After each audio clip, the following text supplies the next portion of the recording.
Subscribe करें और bell दबाएं ताकि कोई खबर रह न जाए।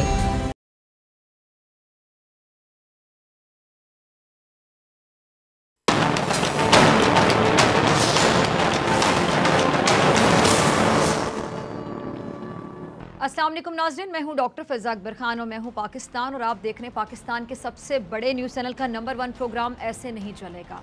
इक़्तिदार एक ऐसी कह लें कि अट्रैक्टिव चीज़ है जिसको हर कोई हासिल करना चाहता है। दुनिया में कोई भी ऐसा शख्स नहीं है जिसको मुल्क पर राज करना अच्छा ना लगे और ताकत के हुसूल के लिए दुनिया में बहुत कत्लो गारत भी हुई और ताकत के लिए आप कह रहे हैं कि बहुत से हुक्मरानों को अपनी हुक्मरानी से हाथ भी धोने पड़े।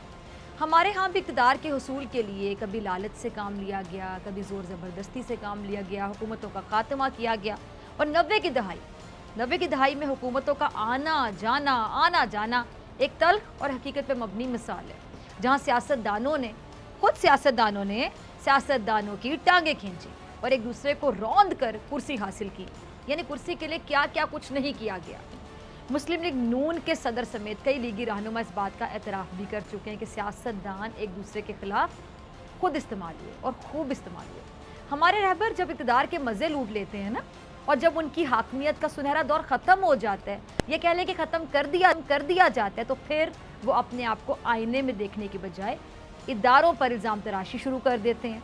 यानी जब इक़्तिदार पास होता है तब उसूली सियासत, उसूली नज़रियात को नज़रअंदाज कर दिया जाता है और जब हमारे रहबर इक़्तिदार से बाहर होते हैं तो फिर उन्हें वही नज़रियात और उसूल बड़ी शिद्दत से याद आने लगते हैं। है ना अजीबो गरीब सी बात। वो नज़रियात इन्हें याद आने लगते हैं शिद्दत के साथ जिन्हें वो हुकूमत में होते हुए किसी खाते में नहीं लाते, बालाए ताक रख देते हैं। और आज भी इक़्तिदार के हुसूल की जंग बड़ी शिद्दत के साथ जारी है। मौलाना फजलुर रहमान साहब आजकल सियासी मंजर पर ज़्यादा नज़र नहीं आ रहे हैं। शायद कह लें कि उन्होंने अब अपने दिल को तसल्ली दे दी है या किसी तरह समझा लिया है कि फ़िलहाल उनकी मिनिस्टर इनकलेब तक पहुँचने की जो हसरत है, ख्वाहिश है, वो ख्वाहिश और हसरत ही रह सकती है, अभी पूरी नहीं हो सकती। JUI के सरबराह ने भी कौमी असम्बली में वापस आने के लिए आपको पता है बहुत हाथ पाँव मारे, लेकिन अब तक उनके हाथ कुछ लगा नहीं। उन्होंने PDM के सरबराह के तौर पे पूरी नीयत के साथ हुकूमत को घर भेजने की हर मुमकिन कोशिश की, लेकिन वो अपने मकसद में कामयाब ना हो सके, नाकाम रहे। अगर मौजूदा हुकूमत PDM से शिकस्त खा जाती तो JUI के सरबराह को कहने की अपनी खोई हुई कुर्सी हासिल करने का एक मौका मिल जाता। अब अगर देखा जाए तो मौलाना साहब से ज़्यादा मेहनत मरियम नवाज़ को करनी पड़ी और वो अब भी अपनी मेहनत जारी रखे हुए हैं और ये मेहनत NRO के हुसूल के लिए। नवाज शरीफ साहब को वापस लाकर इक़्तिदार की कुर्सी पे बिठाने के लिए मरियम की कहने की जिद्दोजहद अभी भी ज़ोरों शोर से जारी है। अपने ख़ानदान पर करप्शन और नाअहली के धब्बे मटाने के लिए एंटी एस्टेब्लिशमेंट अप्रोच लड़ाई जा रही है।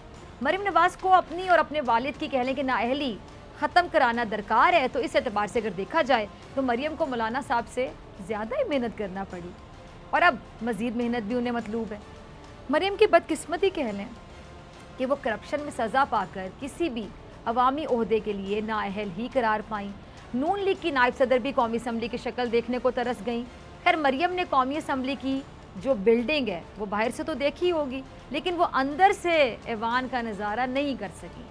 अब अगर मरियम को सियासी लिहाज से मुस्तहकम होना है तो उनका इक़्तिदार में आना बहुत ज़रूरी है। अच्छा, इंटरेस्टिंग बात यहाँ पे क्या है कि जिस तरह एक बच्चा जो अगर कोई अक्ल की बात करता है तो बड़े उसको समझाते हैं और कहते हैं तुम बच्चे हो, तुम चुप कर जाओ, ठीक उसी तरह मरियम नवाज़, मौलाना फजलुर रहमान साहब, वज़ात खुद नवाज शरीफ साहब जिन्होंने हुकूमत के ख़िलाफ़ नाकाम तहरीक चलाई और उनकी तहरीक की नाकामी की एक वजह इन तीनों रहनुमाओं का पार्लिमान में ना होना भी था। सो इसलिए अवाम ने उन्हें संजीदगी से नहीं लिया और उन्हें रद्द कर दिया, क्योंकि ये वो लोग थे जो खुद तो पार्लियामेंट से बाहर थे और यही लोग मुंतखब अराकीन को भी मुस्ताफ़ी होने का कहते रहे। अच्छा, बिलावल जरदारी ने भी, जिस पर तंज करते हुए आपको याद होगा, कहा था कि वो लोग मुस्ताफ़ी होने का, इस्तीफ़े देने का मशवरा दे रहे हैं जो खुद इक़्तिदार में नहीं है। यानी बिलावल ने भी इन्हें सीरियस नहीं लिया, किसी खाते में नहीं लिया। अब आपको याद होगा कि पीपल्स पार्टी ने नून लीग के दोहरे रवैये पर और कह लें कि खुद गर्जी पर शहबाज शरीफ साहब से राब्ते बढ़ाने का ऐलान किया था और इस हवाले से तीर वाली जमात ने नून लीग के साथ ताल्लुकात को लेकर अपनी पॉलिसी को नए सिरे से तरतीब दिया था। और बिलावल ने तो नून लीग की आला क़यादत पर वाज़ेह कर दिया था कि अब जो भी बात होगी शहबाज शरीफ से होगी और किसी से नहीं होगी।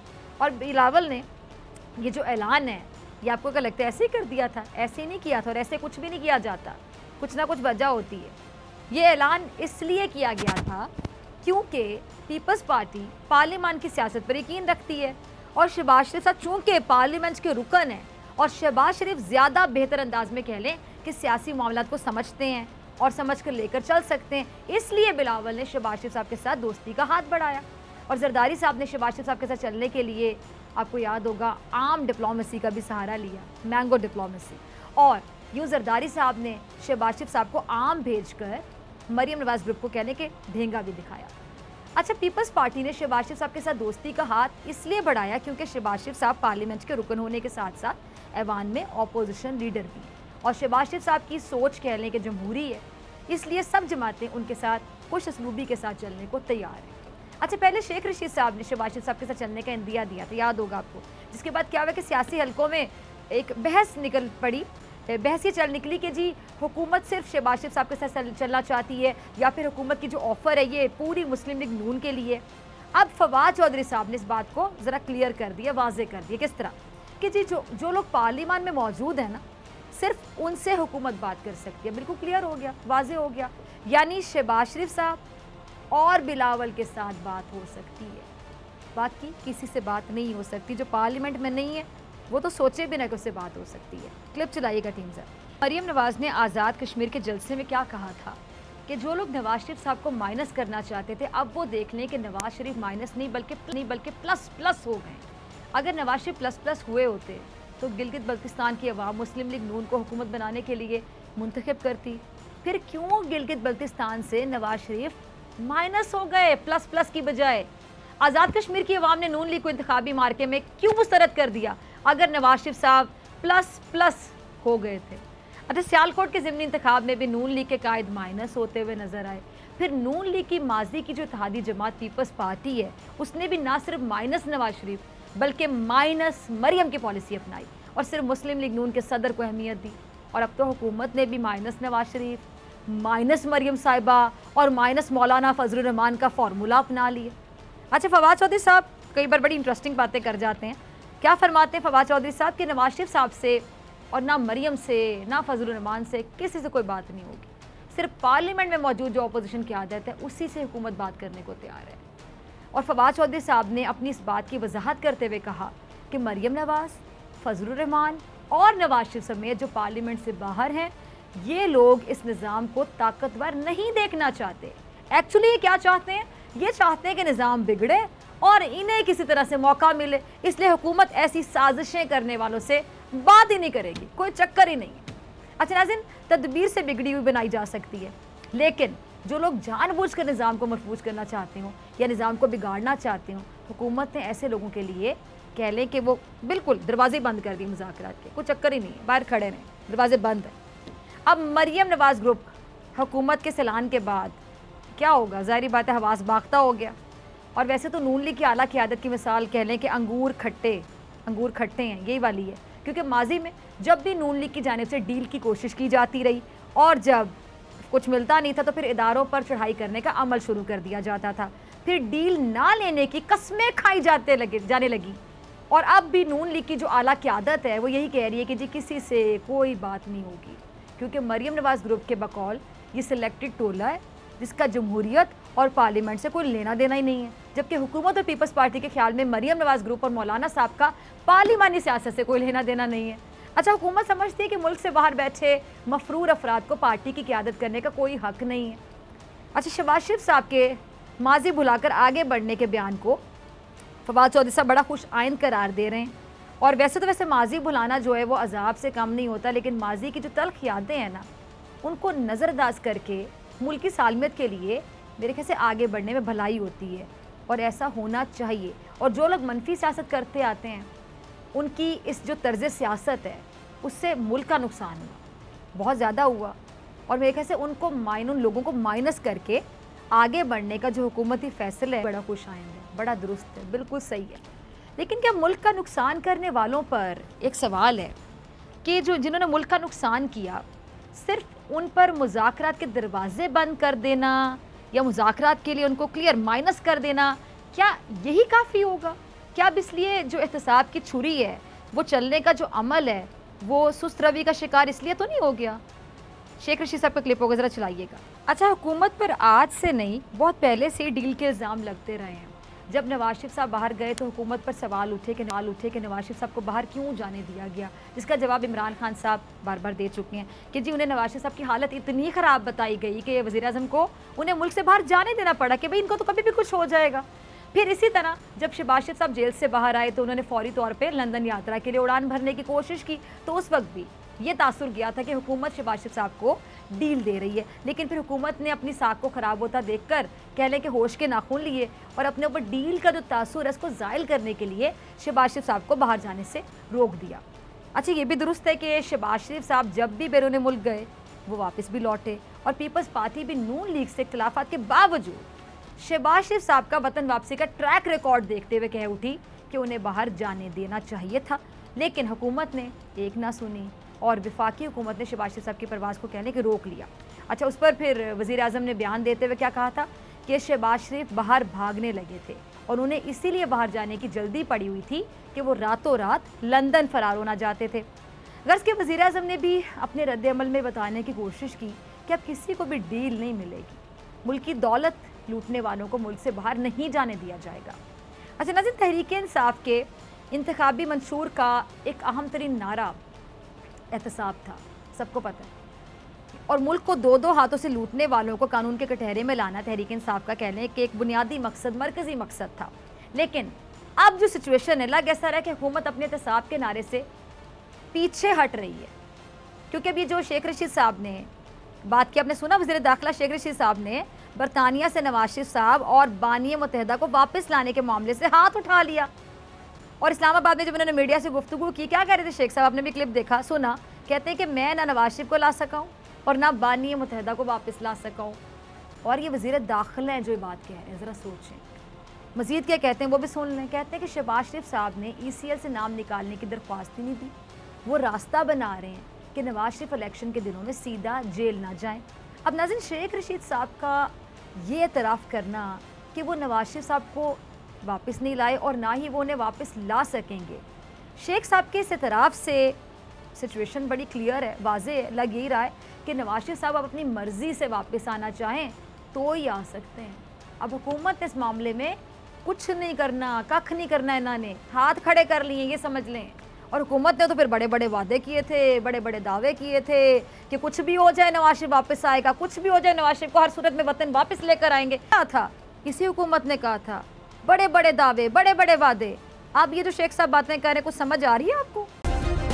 सब्सक्राइब करें और बेल दबाएं ताकि कोई खबर रह न जाए। अगला क्लिप चलाइएगा। अच्छा, वज़ीर आज़म तो नवाज शरीफ साहब को वापस लाने के लिए, अब आपने सुना कि हर मुमकिन कदम उठाने के लिए तैयार थे। अब हो सकता है कि बरतानिया की तरफ से नवाज शरीफ साहब को वापस लाने के लिए कोई पॉजिटिव साइन नहीं मिला और शायद इस वजह से हुकूमत नवाज शरीफ साहब की वापसी को लेकर मायूस नज़र आ रही है। लेकिन अब वज़ीर दाखिला के इस बयान के बाद मुखालिफिन यकीनी तौर पर हुकूमत पर डील का इल्ज़ाम लगा सकते हैं। और वैसे भी बिलावल ने पहले भी एहतसाब के निज़ाम पर सवाल उठाकर हुकूमत पर कहने के रज कर खुल कर तनकीद की थी। और बिलावल ने शिकवा ये किया था कि रायविंड के सज़ा याफ्ता को लंदन भिजवा कर कहा जाता है कि NRO नहीं दूंगा। फिर नवाज शरीफ साहब का लंदन जाना है क्या था लंदन जाना? बिलावल की बात में अगर देखा जाए तो वज़न है। और ये बात भी हकीकत है कि पीपल्स पार्टी से ज़्यादा जो मुस्लिम लीग नून के जो रहनुमा हैं उनको कैद से आज़ादी मिली और अब हुकूमत ने नवाज शरीफ साहब को वापस लाने के लिए हार भी मान ली है। अब खुलेआम तो इतराफ़ करें शेख रशीद साहब कि नहीं ला सकेंगे, मतलब बाकायदा इसको अब हार कहेंगे। अगला क्लिप चलाइएगा। अच्छा, वज़ीर आज़म इमरान खान से बार बार कहते रहे कि नवाज शरीफ को वापस बुलाकर उनके साथ आम कैदियों वाला सलूक किया जाएगा, उनको आम जेल में रखा जाएगा। और ये भी कहते रहे कि वो अपोजिशन को नया इमरान खान बनकर दिखाएंगे। मैं पहले भी कहती रही हूँ, अब भी कह रही हूँ कि मुझ समेत पूरी कौम को इमरान खान साहब की नीयत पर तो बिल्कुल शक नहीं है। वो एहतसाब के हामी हैं, तभी बार बार ऐसे दावे करते हैं, बातें करते हैं, पुरअज़्म दिखाई देते हैं।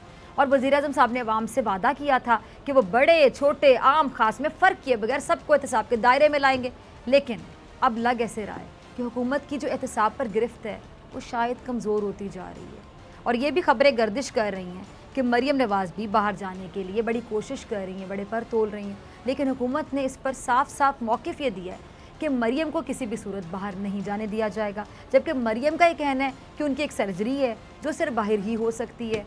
अब कहने वाले ये भी कह सकते हैं कि जिस तरह हुकूमत ने नवाज शरीफ साहब के मामले पर सरेंडर कर दिया था, तो हो सकता है कि मरियम भी बाहर चली जाए और एहतसाब सबके लिए बराबर एक जैसा होना चाहिए। ये एक नारा है तहरीक इंसाफ का, तो मेरे ख्याल से इनका नारा ही मैं आज याद दिलवा सकती हूँ कि आप तब्दीली का नारा लगा कर आए थे। आपने कहा था कि एहतसाब होगा, सबके लिए एक होगा। तो मेरे ख्याल से अभी भी वक्त है, अब अपने वादों को पूरा करें, वरना ऐसे नहीं चलेगा। मिलते हैं ब्रेक के बाद।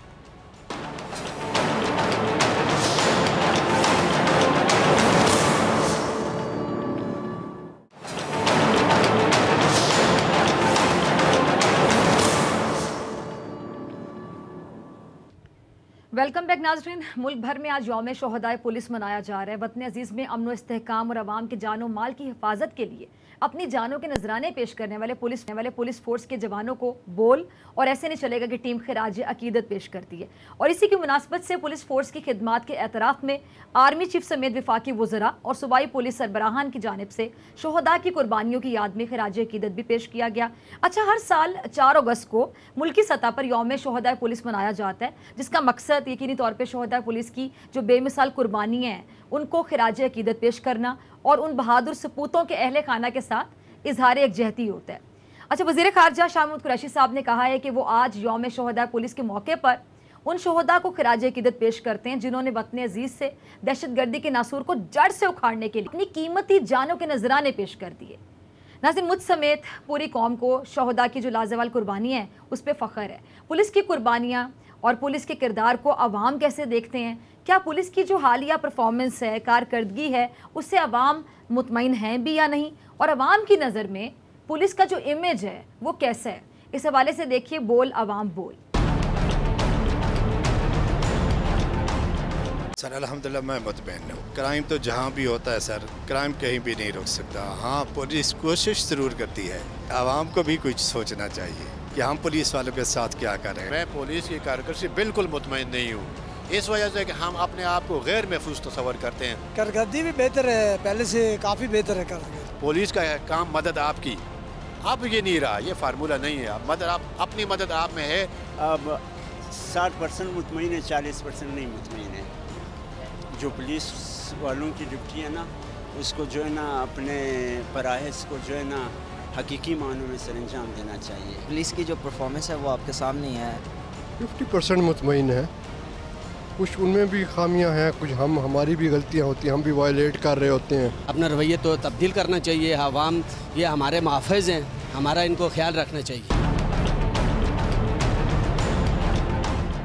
जी, तो आवाम की राय आपने सुनी हमारे सेगमेंट बोल अवाम बोल में। और इसके बाद अब बात करें के लिए मेरे साथ 2 मौजूद मेहमान मौजूद है, किसी तारुफ के मोहताज नहीं। ताहिर आलम साहब, साबिक IG पुलिस। असर, आपका बहुत शुक्रिया ज्वाइन करने के लिए। और तजियाकार सीनियर एंकर पर्सन बोल न्यूज़ उसामा गाजी साहब का भी बहुत शुक्रिया वक्त देने के लिए। पहले मैं ताहिर साहब आपकी तरफ आना चाहूँगी। ताहिर साहब, सिपाही से लेकर IG तक और फ़ौजी जवानों ने मुल्क के अमन की खातिर दहशतगर्दी के ख़िलाफ़ जो कामयाबियाँ हासिल की हैं वो हम सबके सामने हैं। अच्छा, एक वक्त था कि पाकिस्तान में खुदकुश हमले, दहशतगर्दी और धमाके हो रहे थे, और उसके बाद फिर हमारी पुलिस और सिक्योरिटी फोर्सेस ने दहशतगर्दों का कहना है कि डट कर मुकाबला किया और अपनी जानों का नजराना पेश किया। और यही वजह है कि आज पाकिस्तान में अल्हम्दुलिल्लाह अमन व अमान कायम है। क्या कहेंगे आप इस हवाले से? जी, मैं समझता हूँ कि बाकी सिक्योरिटी फोर्सेस के साथ साथ पुलिस का इसमें बहुत अहम किरदार है, और पुलिस के जवानों ने इसमें बड़ी कुर्बानियाँ दी हैं। और देखें, बिलाशुबा हमारी मुसल्लह अफवाज का ताउन साथ रहा, लेकिन वो ज़्यादातर बॉर्डर के इलाके में या हमारे कबायली इलाकों में उनके ऑपरेशन रहे। लेकिन मुल्क के अंदर जो दहशतगर्द आके घुसे हुए थे, जो मुख्तलिफ़ किस्म की कार्रवाइयाँ, खुदकश धमाके या फायरिंग जैसे वाक़यात कर रहे थे, उन्हें कंट्रोल करने में पुलिस का बहुत अहम रोल है। पुलिस इस किस्म की सिक्योरिटी और इस किस्म की दहशतगर्दी को कंट्रोल करने का पुलिस के पास कोई तजर्बा नहीं था, लेकिन बहरहाल वक्त के साथ साथ पुलिस ने ये तजर्बा हासिल किया, और उसमें हमारी मुसल्लह अफवाज ने भी पुलिस को ट्रेनिंग देने में अहम किरदार अदा किया। तो अब हम देखते हैं कि पुलिस के पास बड़े जदीद तरीन किस्म के हैं, जदीद ट्रेनिंग से लेस जवान मौजूद हैं, जो कि एंटी टेररिज्म की हर तरह की ट्रेनिंग से बखूबी आगाह हैं और हम उन्हें किसी भी आम कमांडो से कम नहीं कह सकते। बहरहाल अब इसमें कुर्बानियाँ तो पुलिस ने बेशुमार दी हैं, लेकिन जैसा कि आपने प्रोग्राम के इंट्रो में कहा कि पुलिस, इसके बावजूद पुलिस का जो इमेज है वो उस तरह क्या बेहतर हुआ है, तो इसका जवाब नफ़ी में होगा बदकिस्मती से। उसकी वजह यह है कि पुलिस जो भी एक्शन करती है वो किसी से छुपा हुआ नहीं रहता, उसकी हर बात, हर चीज़ का पता चल जाता है कि ये इस तरह हुआ था, ये बंदा मरा तो इस तरह मरा, वो तो गलतफहमी में मार दिया। जबकि और इसके साथ साथ पुलिस का कोई ऐसा आर्मी की मुसल्लह फ़ौज की तरह, ISPR की तरह का कोई ताल्लुकात आमा का इदारा नहीं है जो पुलिस के इमेज को बुलंद कर सके, पुलिस की अच्छी बातों को और पुलिस की कुर्बानियों को आवाम के सामने ले आए। और ये पहला मौका है, अगरचे ये 4 अगस्त का यौम शोहदाए पुलिस का दिन पहले से मुकर्रर है, लेकिन इस साल इस पर मैं समझता हूँ कि हुकूमती सतह पर तवज्जो दी गई है और इसे हुकूमती सतह पर पुलिस की कुर्बानियों को तस्लीम किया गया है और हुकूमती सतह पर मनाया गया है। इसके साथ साथ मैं समझता हूँ कुर्बानी, इसके नतीजे में जो पुलिस का इमेज बेहतर होगा, पुलिस इस इमेज को उठाकर चलेगी और आवाम की जो पुलिस के मुतालिक दीगर शिकायत हैं जो ज़्यादातर पुलिस के रवैये से मुतल्लिक़ हैं, उनको भी दूर करने की पुलिस कोशिश करेगी। ठीक है जी। उसामा, मैं आपकी तरफ आना चाहूँगी। आपने भी ताहिर आलम साहब को भी सुना, उन्होंने बड़ी अच्छी कहां बात भी की कि कुछ तरह का इदारा जो कि रिप्रेजेंट करे, जैसे ISPR के हवाले से उन्होंने बात की कि पुलिस का भी ऐसा कोई इदारा होना चाहिए। और आज के दिन के मौके के हवाले से आप किन अल्फाज में इजहार करेंगे कि जो अमन की खातिर, वतन की खातिर जिन्होंने कुर्बानियाँ दी, अपनी जानों के नजराने तक पेश कर दिए, उनके हवाले से क्या कहेंगे? डॉक्टर साहब बहुत शुक्रिया और ख़ास तौर पे इस मौजू पर मुझे बात करने का आपने मौका दिया। देखें, हम सारा साल जो भी वाक़या होता है, क्योंकि ये काम कोई आसान नहीं है, तो पुलिस पर तनकीद करते रहते हैं कि ये नहीं किया, वो नहीं किया, क्योंकि ये काम भी ऐसा है। लेकिन आज का दिन चूँकि शहदा के नाम है, तो हम सलाम पेश करते हैं उन शहदा को जिन्होंने अपनी जानों का नजराना पेश किया हमारी हिफाजत के लिए। और ये बड़ा मुश्किल काम है। आप देखिए कि जितने भी अभी भी आप देखें, जौहर टाउन वाला वाक़या हुआ दहशतगर्दी का, आपको पुलिस की कुर्बानी नज़र आती हैं। स्टॉक एक्सचेंज कराची में आपने देखा किस तरह बहादुरी का मुजाहरा किया उस वक्त पुलिस एहलकारों ने। तो ये कोई भी वाक़या होता है, और जिस तरह भी IG साहब भी कह रहे थे, बात कर रहे थे, तो आप देखें कि दहशतगर्दी का जिस तरह से नासूर पाकिस्तान में था, और दुनिया में आपको कोई और मिसाल नहीं मिलेगी कि इस तरह से दहशतगर्दी से अल्हम्दुलिल्लाह हमारे सिक्योरिटी इदारे निपटे। उसमें पुलिस का भी अहम रोल है। कितनी कुर्बानियाँ दी पुलिस ने, कितने लोग शहीद हुए, और रोज़ाना कभी डकैती हो रही है, कभी कोई वाक़या हो रहा है। यहाँ तो मुझे दुख से कहना पड़ता है कि ये भी हुआ हमारे पुलिस एहलकारों के साथ कि जी एक अमीर आदमी है और वो रोंद के चला गया और बाद में जनाब उसको माफ़ कर दिया जाता है। ये भी इनको बर्दाश्त करना पड़ता है, तो उससे उनका मोराल भी फिर डाउन होता है। तो ये जिन्होंने जो शहीद हुए, जिन्होंने आप ये समझे कई लोग ऐसे हैं जो डिसेबल हो गए पुलिस में, जो दोबारा उस तरह नहीं, धमाकों में और दीगर में, तो उन सब की कुर्बानियां हैं कि जिसकी वजह से हम फिर भी अपने आप को महफूज तस्वुर करते हैं। जहाँ तक आपने बड़ी अहम बात की है पुलिस के इमेज की, देखें अब बात यह है कि इसमें आज के दिन मैं इसलिए तनकीद नहीं पुलिस पर करना चाह रहा कि सब मैं चाह रहा हूँ कि बताऊँ कि उनके मसाइल क्या हैं। हम ये तो बात करते हैं पुलिस की वजह से फोर्स है ना, आज हम उन्हीं की बात करना चाह रहे हैं ना कि आज के दिन सारा साल करते हैं, एक दिन तो उनके शहदा की वजह से। देखिए कि उनके शहदा ने भी आज का दिन जो है कम से कम कि उनके खून की वजह से मैं समझता हूँ वो दाग भी धुल जाने चाहिए जो पुलिस पर लगते हैं, और उन पुलिस वालों को उन शहदा का भी ख्याल करना चाहिए। अब होता क्या है, हम पुलिस पर तनकीद करते हैं, लेकिन हमें साथ ये भी देखना चाहिए कि क्या पुलिस को पेट्रोलिंग के लिए उतना पेट्रोल मिल रहा है कि जितना आप उनसे पेट्रोलिंग का तकाजा करते हैं? क्या उनको उस तरह की गाड़ियां मिल रही हैं कि जब हम कहते हैं फौरन नहीं पहुंचते? क्या फैसिलिटीज है? कितने घंटे उनकी ड्यूटी है? क्या हम 8 घंटे और हफ्ते में उनसे 5 दिन जिस तरह की उनकी ड्यूटी है और इतना प्रेशर किया, क्या इस तरह किया है? या उनको 24-24 घंटे कितनी अरसा वो अपने घर वालों से दूर रहते हैं? अभी ये चीज़ चेंज होने लगी कि जो जिसका जहां तक ताल्लुक है उसको उसके करीब इलाके में लगाया जाए, दीगर किया जाए। ये अब चीज़ें आना शुरू हुई हैं। अभी भी आप देख लें स्टेशनरी तक के पैसे नहीं होते थानों में।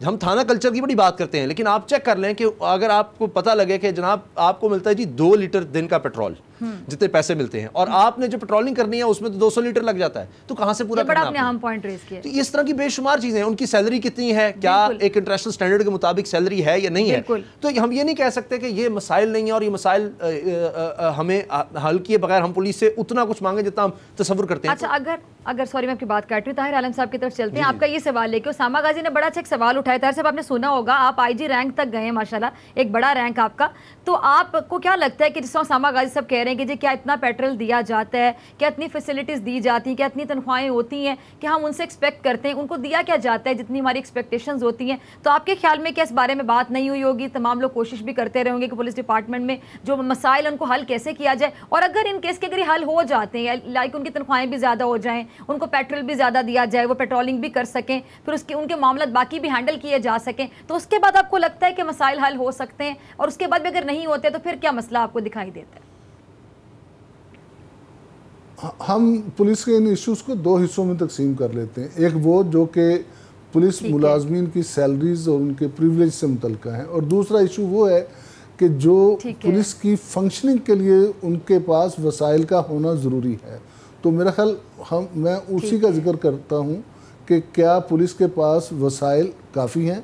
तो उसामा सही कह रहे हैं, पेट्रोल का मसला रहता है, गाड़ियों का मसला रहता है, और सबसे बढ़कर ये कि पुलिस की स्ट्रेंथ का मसला रहता है। अब आप ये देखें कि मसलन हर रोज़, मैं इस्लामाबाद पुलिस की मिसाल लेता हूँ, हर रोज़ 4-5 मुलाजिम रिटायर हो रहे होते हैं। महीने में, साल के अंदर 300-400 मुलाजिम रिटायर हो जाता है, बल्कि इससे 500-600 रिटायर हो जाते हैं।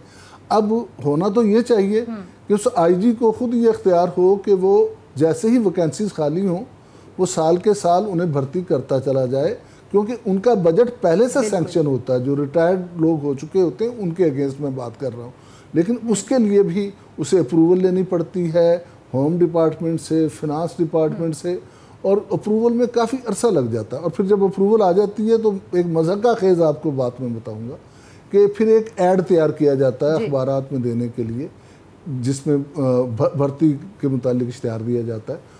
उस इश्तिहार की अप्रूवल के लिए फिर उसको वापस भेजा जाता है, वो भी फिनांस डिपार्टमेंट से मंजूर होके आता है, या पता नहीं कहाँ से मंजूर होके आता है। तो ये इस तरह के जो इश्यूज़ हैं वो कि पुलिस के जो आला क़यादत है, आईजी वगैरह है, उनको जिस तरह अपाहज कर दिया गया है कि वो अपने मसाइल खुद हल नहीं कर सकते।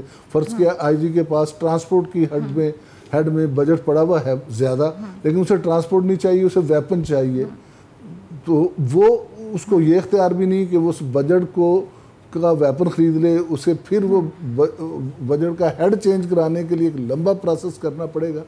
तो बहुत से ऐसे इश्यूज़ हैं जो पुलिस को, अगरचे पुलिस आर्डर 2002 में आईजी को एक्स ऑफिशियो सेक्रेटरी तो कहा गया है, लेकिन अमली तौर पर उसको ये पावर्स नहीं मिली, और जिसकी वजह से पुलिस बहुत सफ़र करती है, हर चीज़ लेट हो जाती है। जितना अरसा में नफरी की अप्रूवल आती है उतने अरसे में मज़ीद लोग रिटायर्ड हो जाते हैं। मैं नई नफरी जो चाहिए, जो कि आबादी की रफ्तार के, आबादी के बढ़ने के साथ साथ, क्राइम के बढ़ने के साथ साथ जो नई पुलिस को स्ट्रेंथ चाहिए, मैं उसकी बात नहीं कर रहा। मैं तो बात कर रहा हूँ कि यहाँ जो रिटायर्ड हो जाते हैं या शहीद या फौत हो जाते हैं, उनके बदले में भी पुलिस मैन को भर्ती करने का अख्तियार जो है, सॉरी मैं आपकी बात काट रही हूँ ताहिर साहब, ये जो एक जो इंटरफेरेंस होती है, ये जो एक दबाव आ जाता है जिसको कहते हैं सियासी दबाव, मुदाखलत के बड़े लोग जो होते हैं उन पे हाथ नहीं डाला जा रहा होता, मतलब ऊपर से कॉल आ गई, फिर उससे ऊपर से कॉल आ गई, आप समझ रहे होंगे। तो ये जो सियासी इंटरफेरेंस है, दबाव है किसी किस्म का, तो इसका असर अब कभी आपको लगता है कि ख़त्म होता हुआ दिखाई दे रहा है, या अभी भी ये है? और जाहिर बात है, एक पुलिस ऑफिसर है, उसके ऊपर भी कोई है, उससे ऊपर भी कोई, उससे ऊपर भी कोई है, तो घबरा जाता है। जाहिर बात है, नौकरी सबको प्यारी होती है। ये बात मुझे कहते हुए बड़ा दुख भी हो रहा है, बड़ी शर्म भी आ रही है कि हमारे यहाँ ये चलता है। मैं 36 साल की पुलिस सर्विस के बाद रिटायर हुआ हूँ, और मैंने जो देखा है जी, मैं कोई मार्शल्ला हुकूमतों की तारीफ़ नहीं कर रहा, लेकिन मैंने अमूमन देखा है कि मार्शल्ला हुकूमत जब भी आई, मैंने 3 मार्शल्ला देखे हैं अपनी सर्विस में, पुलिस की कारकर्दगी में इजाफा हो गया, क्योंकि उससे सियासी दबाव हट गया। और जैसे ही सियासी गवर्नमेंट आई, पुलिस की कारकर्दगी भी नाक़िस हुई और जराइम की तादाद में भी इजाफा हुआ। उसकी वजह पुलिस के ऑपरेशनल मामलात में मुदाखलत है, पुलिस की इन्वेस्टिगेशन में मुदाखलत है, पुलिस की ट्रांसफ़र पोस्टिंग की मामलात में मुदाखलत है, और ये फिर बहुत बड़ा मामला जो है, आईजी उनकी कहना परफॉर्मेंस नहीं इफेक्ट होती है मानता, पुलिस जो अफसरान की। जी हाँ, तो ज़्यादा से ज़्यादा चंद बड़े शहरों में मसलन इस्लामाबाद में कह सकते हैं कि उस तरह से मुदाखलत नहीं है, लेकिन बाकी हम देखते हैं कि ऐसा नहीं है। ख़ास तौर पर जितने पाकिस्तान भर के जितने भी छोटे डिस्ट्रिक्ट हैं वहाँ तो मुकम्मल तौर पर लोकल सियासी जो भी हैं उनके कहने पर सारा कुछ होता है। इवन मुहर्रर तक को तब्दील करो, मेरा मुहर्रर लगाओ, जैसे वो घर से लेके आए हैं, मुझे मेरा SHO चाहिए, इस तरह के अल्फाज होते हैं। और जहाँ वो बेचारा DPO कहना नहीं मानता तो सीधा चीफ मिनिस्टर ऑफिस का रुख करते हैं और उधर जाके उठ जाते हैं, 3-4 इकट्ठे होकर उसका तबादला कराने की कोशिश करते हैं। हम ये तवक्को कर रहे थे कि इस हुकूमत के आने के बाद इस चीज़ की इस्लाह हो जाएगी और बेहतरी आएगी और मुदाखलत नहीं होगी। और इमरान खान साहब ने शुरू में ये कहा था और पुलिस ऑफिसर्स को, IG वगैरह को ये मुकम्मल यकीन दहानी कराई थी कि उनके काम में मुदाखलत नहीं होगी, लेकिन ऐसा नहीं है। अभी भी DPOs की तैनाती में IG का रोल बराए नाम है, इसी तरह SHOs की तैनाती में DPOs का रोल भी जो है बराए नाम है। तो इसे मेरा ख्याल जब तक हम दुरुस्त नहीं करते बेहतरी नहीं आएगी, लेकिन बहरहाल पुलिस इसके बावजूद कुर्बानियाँ दे रही है। और जो आज का दिन है ये मेरा ख्याल है कि जो शहदा हैं उनके वारसैन के लिए भी एक बहुत ही इत्मीनान बख्श होगा कि कौम जो है उनके प्यारों की कुर्बानियों को तस्लीम करती है। और जो पुलिस वाले इन सर्विस हैं उनके को भी बहुत ज़्यादा इंकरेजमेंट मिलेगी इसके साथ साथ। और मैं थोड़ा सा यहाँ मौजूदा प्राइम मिनिस्टर के मुतालिक ये कहना चाहूँगा कि उन्होंने बेहतरीन पैकेज इस्लामाबाद पुलिस के लिए दिया, गालिबन वो पूरे पाकिस्तान के लिए लागू हो जाएगा, जिसमें शहीद होने वाले को 1 करोड़ से 2 करोड़ तक मुख्तलिफ ओहदों के हिसाब से है। उसके लिए घर 5 मरले से 1 कनाल तक का लेने के लिए उसे अमाउंट भी है, उसके बच्चों की एजुकेशन है, हेल्थ है, पेंशन है ताहयात, ये पेंशन तो खैर पहले भी थी, और बहुत सी चीज़ें, इवन गाड़ी और गाड़ी की मेंटेनेंस तक जो है वो प्रोवाइड करने का अंदिया दिया है। और बल्कि वो नोटिफिकेशन हुआ है जो कि एक बहुत ही इनकरेजिंग है। लेकिन इसके साथ हमें थोड़ा सा एक और चीज़ देखना है। जब हम पुलिस के शोहदा की बात करते हैं तो हम जो बेचारा अपनी जान की कुर्बानी देते हुए शहीद हो गया वो तो हो गया, लेकिन बहुत से पुलिस अफसर हैं जो मुकाबलों के दौरान या इस किस्म की सिचुएशन में भागते नहीं, बहुत जुर्रत के साथ मुकाबला करते हैं। उन्हें पता भी चल रहा होता है कि गोलियां सामने से आ रही हैं, कोई गोली उन्हें हिट कर सकती है, फिर भी वो मुकाबला करते हैं और अपने एम में कामयाब हो जाते हैं। तो ऐसे पुलिस अफसरों की इनकरेजमेंट के लिए क्या उन्हें उसी वक्त कुछ मिलेगा जब वो शहीद हो जाएंगे? क्या ऐसा नहीं हो सकता कि जिसने आउट ऑफ अपनी duty, behind his duty call बहादुरी दिखाई, जुर्रत दिखाई, उसको हम किसी बड़े रिवार्ड से नवाजें, हम उसे कोई कौमी एजाज़ दें या हम उसे कोई आउट ऑफ टर्न प्रमोशन दें ताकि दूसरे पुलिस मुलाजमों में भी ये जज्बा पैदा हो। हम देखते हैं कि अगर कौमी एजाज़ भी दिया जाता है तो कौमी एजाज़ इस बदकिस्मती से उन लोगों को मिलता है जो पैरवी करते हैं या जिनके पीछे कैबिनेट डिवीज़न में और जो कमेटी बनी हुई होती है मरकज़ी सतह पर, उसमें जिनकी अप्रोच है। मैं इसकी आपको मुझे टाइम दे सिर्फ 1 या 2 मिसालें दूंगा। बस मैं SSP था तो उस वक्त इस्लामाबाद का एक थाना तरनोल है, उसका इतना ज़बरदस्त घेराव था, बार बार लोग यंगस्टर्स हमला कर रहे थे और तमाम शहर की सड़कें बंद थीं। वहाँ एक ASP थे राना ताहिर जो आजकल किसी जगह DPO हैं, और एक मजिस्ट्रेट थे राजा फर्रुख। तो ये अपना मैं किसी न किसी तरीके से पहुँचा क्योंकि सड़कें बंद थी, मैं अकेला ही 2-4 जवानों के साथ पहुँच सका और मैं देख के हैरान रह गया कि लोग दीवारें फलांग रहे हैं और पुलिस उनको भगा रही है, लोग फायरिंग कर रहे हैं और पुलिस उनको रिटेलिएट कर रही है। इतना बड़ा मजमा था और वो ASP और मजिस्ट्रेट इस तरह आगे लीडरशिप दिखा रहे थे कि पुलिस भी खड़ी हुई थी और उन 2 अफसरों ने थाने को जलने से, थाने वालों को मरने से बचा लिया। मैंने उनके लिए तैयार करके भिजवाया कि इन्हें हम कोई कौमी एजाज़ दें, वो जो तमगा इम्तियाज़ ये वो वगैरह होता है। लेकिन यकीन करें कि चूँकि वो परस्यू नहीं कर सके और वो कैबिनेट डिवीज़न और कमेटी उसी में रुल गया। दूसरी मिसाल देता हूँ, भाराको का इलाका है इस्लामाबाद में, बड़े वसी पैमाने पर एहतजाज हो रहा था। जब 4 कांस्टेबल्स को एक पेट्रोल पंप के टॉयलेट में यरगमाल बना लिया गया, साथ 2-4 पेट्रोल पंप के मुलाजमीन को भी यरगमाल बना लिया गया। उन कांस्टेबल के एक साथी को जब पता चला तो वो अकेला ही गन उठाकर फायरिंग करता हुआ गया। उसने जाके उसका ताला तोड़ा और उन आग रोशनदान में से आग और पेट्रोल फेंक के आग लगा दी गई थी। उसने उन्हें ज़ख्मी हालत में निकाला और उनकी ज़िंदगियां बचा लीं। मैंने उसके लिए कि इसे कोई कौमी एजाज़ से नवाजा जाए केस रिकमेंड करके भिजवाया, लेकिन नहीं मिला। तो ये जो है बदकिस्मती ये है कि हम एजाज़ात उन लोगों को मिल जाते हैं। आज के दिन ऐसी बात तो नहीं होनी चाहिए, लेकिन फिर भी ये मैं कहना ज़रूर समझूंगा, ऐसे लोगों को एजाज़ात मिल जाते हैं जिन्होंने कभी कोई तिनका नहीं तोड़ा होता। और मैंने एक ऐसे ही अफसर से पूछा, यार आपको सदर पाकिस्तान ने तमगा इम्तियाज़ के क्या दिया है, आप कैसे मिल गया? तो वो मेरे जूनियर अफसर ने कहा कि सर बस अल्लाह से मांगा है मैंने, आप भी अल्लाह से मांगे। तो एक्चुअली तो ये है कि जिसने मेल मिलाप कर लिया उसको एजाज़ मिल गया। और आर्मी में बहरहाल ऐसा नहीं है, मुसल्लह फ़ौज में ऐसा नहीं है। हमारे यहाँ हमें चाहिए, आईजी को चाहिए, जो भी डीपीओ है वो कि आखिर तक पैरवी करे और ऐसे जो दिलेर अफसर हैं उनको भी एजाज़ात से नवाजा जाए, ताकि जो ज़रूरी है कि वो शहीद होगा तो उसे सब कुछ मिलेगा। आपने बड़ा अहम पॉइंट रेज किया। बिल्कुल, किसी को इनकरेज करने के लिए बहुत ज़रूरी है ताकि वो भी मजीद अच्छी परफॉर्मेंस दे सके और उसकी देखा देखी बाकी भी परफॉर्मेंस दे सके। अच्छा उसामा गाजी, सब बातें बहुत अच्छी करें, ताहिर साहब कि ऐसा होना चाहिए, लेकिन आपको लगता है कि ऐसा हो सकता है जैसा वो चाह रहे हैं या बता रहे हैं?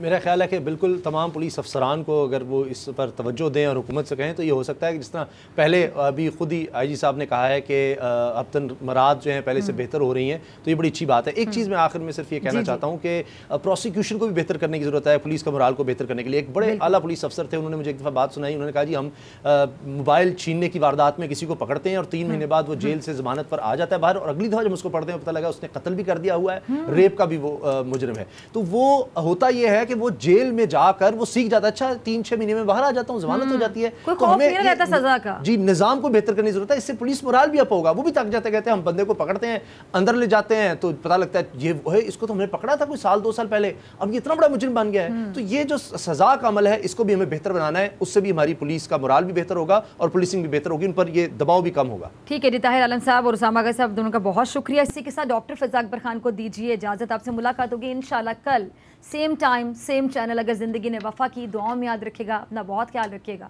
अल्लाह निगहबान।